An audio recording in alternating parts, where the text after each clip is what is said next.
Forbes, I got one coming up with RFK that has been heavily requested.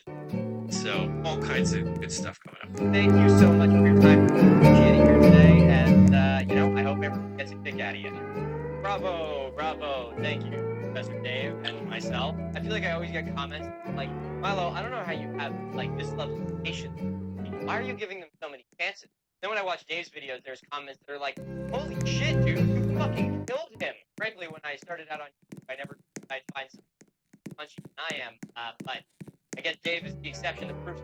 If you haven't seen any of Dave's content yet, you should definitely go check it out. He's got a lot of great debunks on a lot of different topics, including the great big pseudo-archaeology debunk I think all of you very much enjoyed, covering some characters that I haven't even dipped my toes in yet. For those of you that enjoyed talking about, you should definitely go check out Professor Dave's video on RFK Jr. If you're pissed off about the shit that I said in my video, you should really go watch his, because, oh my god. So anyway, Dave, thank you again for coming on. It's a real pleasure to have you here. I'm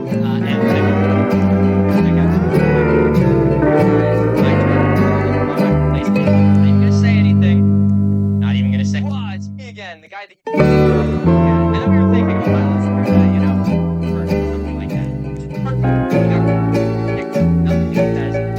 But really, I'm here for nothing. This is actually pretty crazy, guys. All right, this is a big one. This one's so big, you might need a drum roll, and everyone hold your breath. Drum roll, please. Your boy is going on tour. Whoa, everybody, pause. I know. Greatest Dave. I've been talking about doing tour for a long time. I think I even mentioned spring that I was right. It's been fucking knowing for the whole summer in 1950. And at long last, we can finally announce Milo Rossi all of 19 months still. That was stated by Adam. We're going to have on like talking under me right now. Talking about the games, trust plans, importance, and lecture style talks, and event space, along with those talks, we're also going to have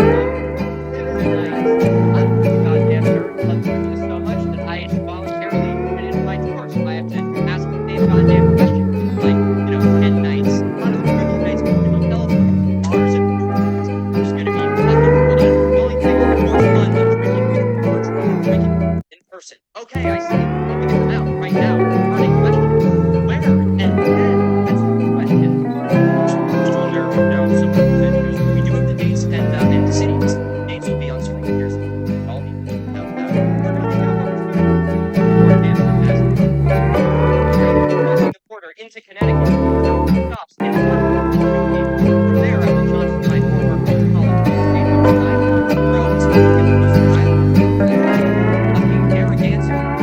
I know, I promise, you're only half as related as I am. We'll have a very special talk in Fall River Festival, where I'll be hosting events with the Fancy Leather Faction. You may know them as the sponsors of the Dark War, as well as the creators of my writing. There'll be more information on these events too, but all I'm saying right now is that in this jacket, you should definitely try and come here. After Fall River, we're going to be shipping up to Boston, my home fucking city, baby, which brings us into November with our 4 final destinations. Princeton, New Jersey, Philadelphia, Pennsylvania, and Baltimore, Maryland. Each one of these cities will have at least one talk and one trivia night, as well as special merch, bag, and for myself. Big announcement with all of that information will come out at the beginning of November. If you missed something interesting, keep your eyes open, because you won't want to fucking miss it.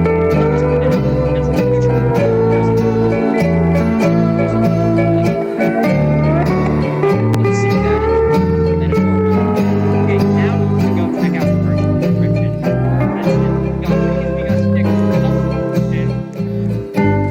Anyway, thanks for hearing me here for a second, guys, but I just had to give the teaser announcement. Make sure to stay tuned. That is fucking insane. Okay, anyway, back to the video. Also, that's okay. Here we are.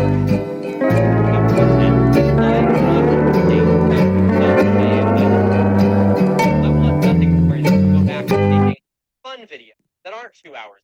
My team and I have been working, cannot understand how I am. I want nothing more than to go back to making fun videos that aren't 2 hours.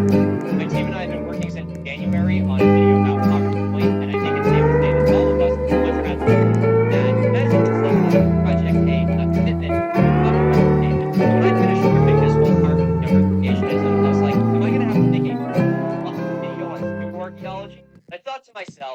talked with my team.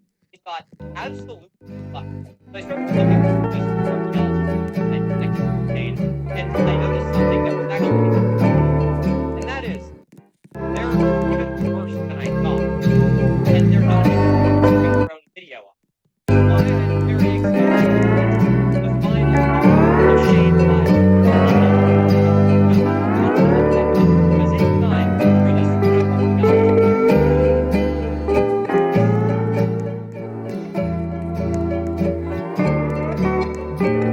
As I was I noticed that they had a shocking low percentage of actual content to him just sort of rambling and selling things. Again, say what you will about Phillips, but his pseudo-archaeology videos were like 3 to 4 minutes long, and he actually said a lot of things. Where with Shane, it's more like each video is about a minute long, and maybe like 15 seconds of it is actually saying something. So what I did is I collected like 25 of my favorite archaeology videos with Shane, and I boiled them down to their essential elements, to their essential oils. And I took all of those essential oils and made this pseudo-archaeology, where we are going to do a lightning round. I guess more of a lightning round than anything lightning. Well, lightning.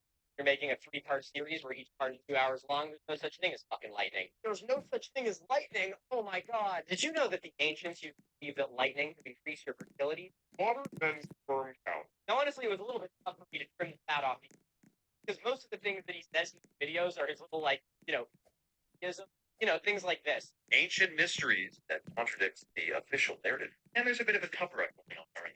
Well, them involved in the cover-up of many things. What do we really know about the history of this earth other than what the program holds? And I'm sure you'll agree with me when I say that these are my favorite part of the video.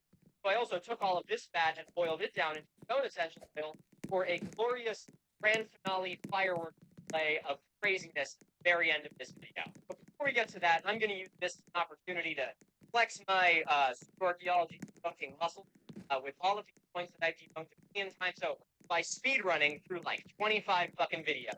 We're kicking this shit off with giants. Editing team, you know what to do. So we have these giant.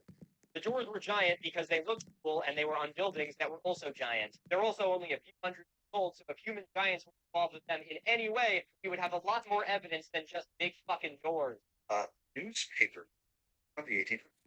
Prehistoric giant skeleton found in Arizona. Prehistoric giant with great long arms found. Maryland. Gigantic skeleton of a giant found. There are 2 reasons why discoveries of giant bones cropped up in newspapers in the late 1800s and 1900s. Firstly, everyone knew that Native American grave sites all across the country. Since these idiots weren't archaeologists, they could find